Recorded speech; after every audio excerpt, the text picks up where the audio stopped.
Respected pastor of this church,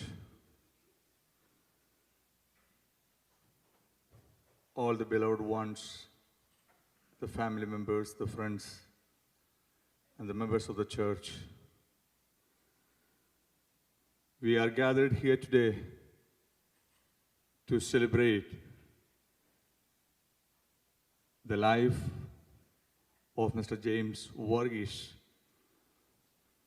and to give a farewell homegoing service to his mortal body. Funeral mates, connections, as well as its marking the separation.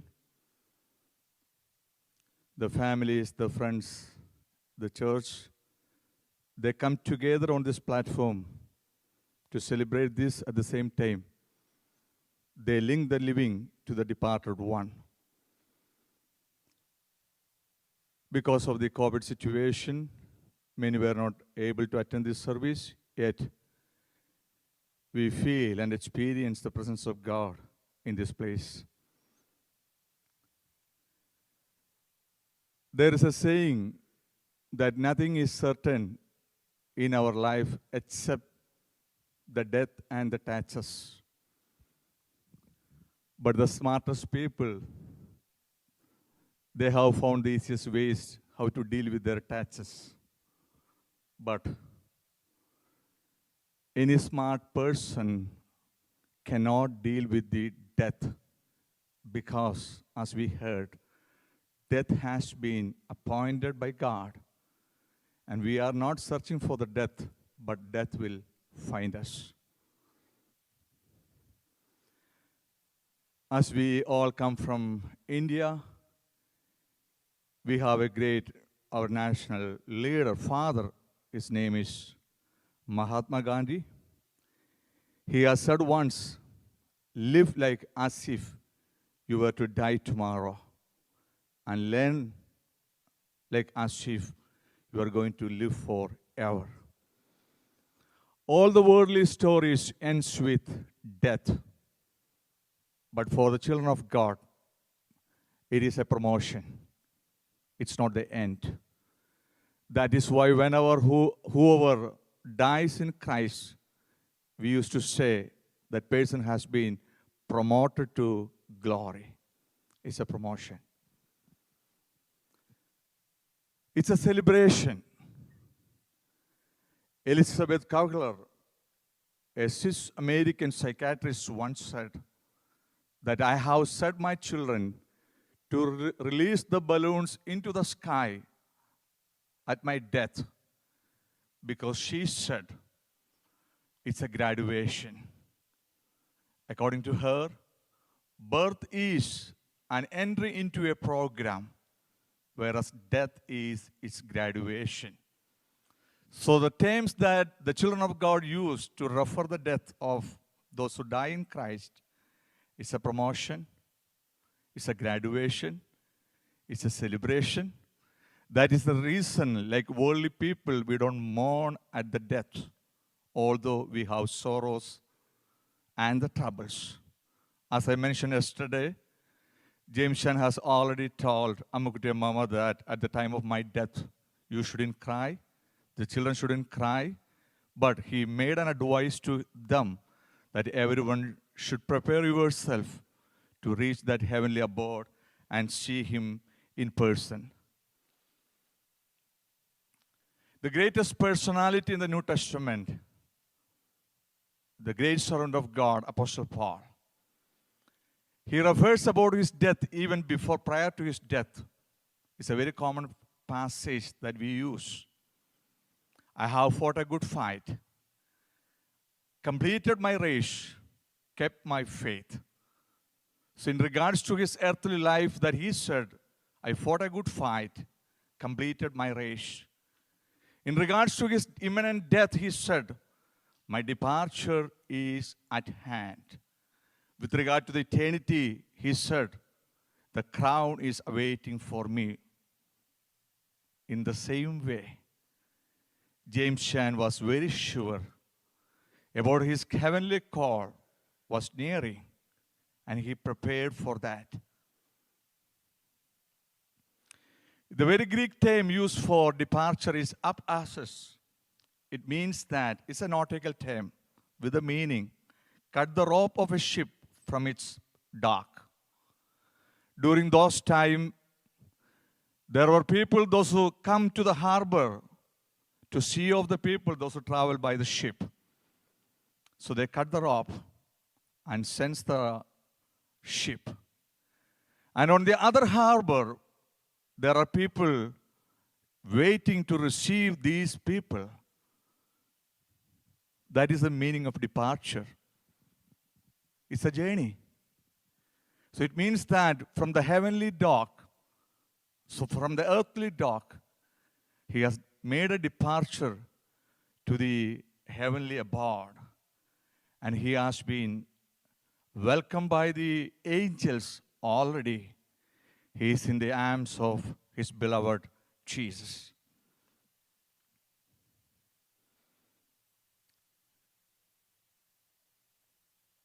Paul has left the legacies asking the church that you need to keep your faith, you need to complete your race, and you need to fight a good fight. In the same way, James Chan also has left the legacies behind, asking his family members to follow the same thing. We, the parents, those who are attending this service today, we also leave the legacies behind. But the very important thing based on James Chan's life that we need to think about, what are we leaving behind? Some parents used to say, we have left many things for them to enjoy their life. But for a real parent, for a child of God, the legacy is what we are leaving in them, not for them. I think you got the point. It's not something that we are leaving for them. We can buy the land for them, give the houses or the cars or the deposits. That's what we are leaving for them. James Chan has done it for the children, for the family, because God has tremendously blessed him. But more than that, he was a person with spiritual perspective. He left Christ in their heart, in the generation. Spiritually, he was so active, never misses any meeting, like we heard.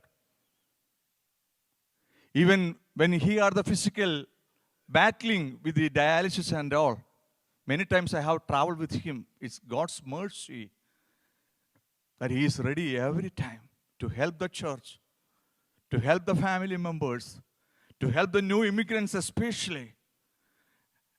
If he comes to know that some Pentecostal families are coming from India, he will chase them really. And he'll make sure that he will do all supports for them. And his ultimate aim is to bring that family to the church. He wanted the church to be grown in numbers.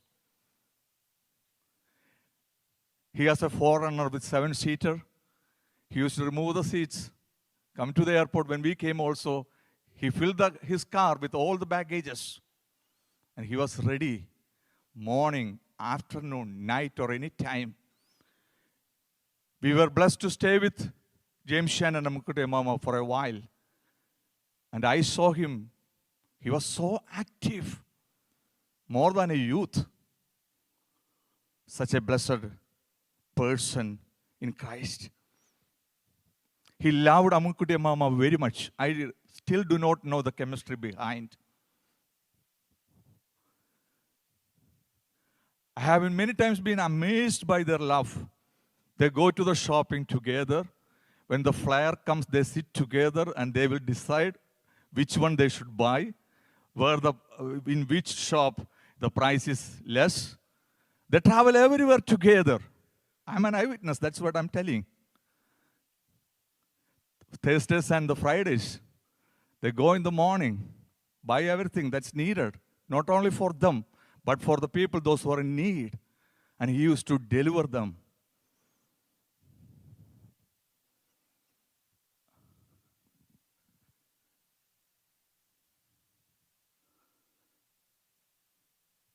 Hardly I have seen him traveling or driving alone. All the time, Amukutima was there. She was so much dependent on him. From now onwards, she needs the prayer of the church. We all talk about the hope of resurrection. We know that we all will see him at the day of resurrection.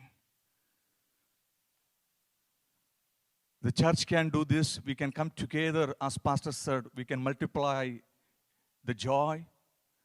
And also we can divide the sorrows. We can take over that sorrows and comfort her. I would say, in short, he was a faithful husband to the one and only wife, Mrs. Sarah Ma James, for 41 years.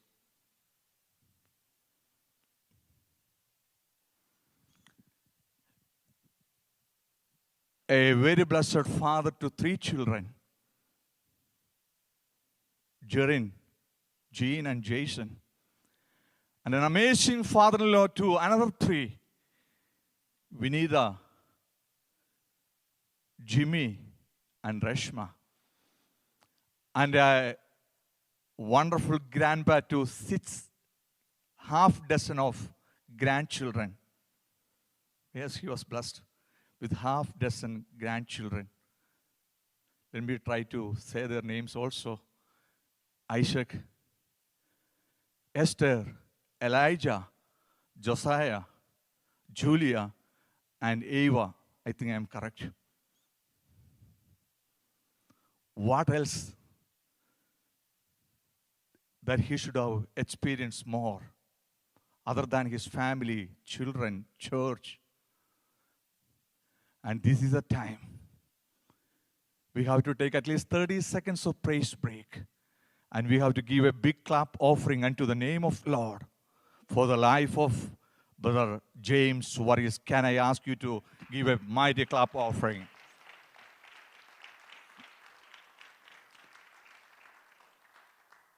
I'm about to conclude here. There's a Danish proverb. It says, every good man must die. But on the other side, death cannot kill their name. Death cannot kill their name. He has left a great legacy that is still in our memories. As I said yesterday, he loved the family, he loved God, he loved the church, he loved the people. And he was a well-wisher to many, including myself. And I also got a chance to serve him as a pastor. And our family, as me, our relationship goes back to 30 years.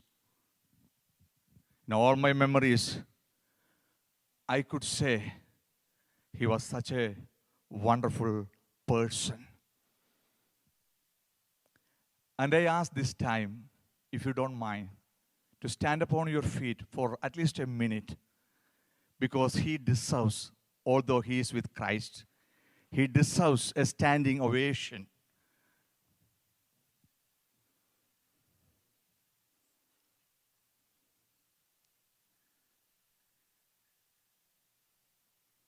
We stand now in respect to this mortal body, and we praise our God for the life that God has granted him.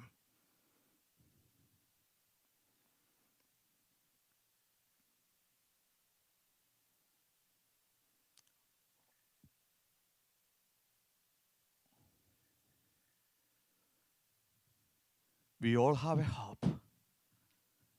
No person on this earth can claim that he or she is sin-proof, age-proof, because we are mortal.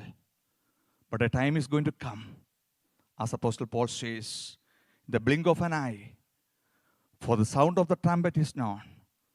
Those who are dead in Christ will rise, and he will for sure.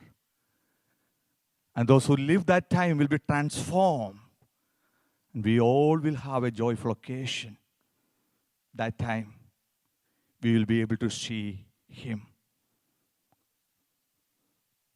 It's a reality that there's a life after death. Those who haven't had that experience in Christ Jesus, accepting Him as Savior, this is the best time. Ask Jesus for the forgiveness of our sins. When the devil accuses us with all our sins, we have a Savior, Jesus Christ. James Shan followed Jesus, his footsteps. And we are celebrating his life for us to follow the legacy that he has left behind. Now, on behalf of Shalom International Pentecostal Church, where I have been serving as a senior pastor, and its believers, and my wife Angie, my both kids, Philip and Hannah, join me expressing our heartfelt condolence to the family and also the hope of resurrection. May the gracious God comfort all of us, especially Mrs. Sarama James, Amakutia Mama, and all the children, with the comfort of the Savior, Jesus Christ, comfort of the Scripture, and comfort of the Holy Spirit. Amen. You may be seated. Thank you.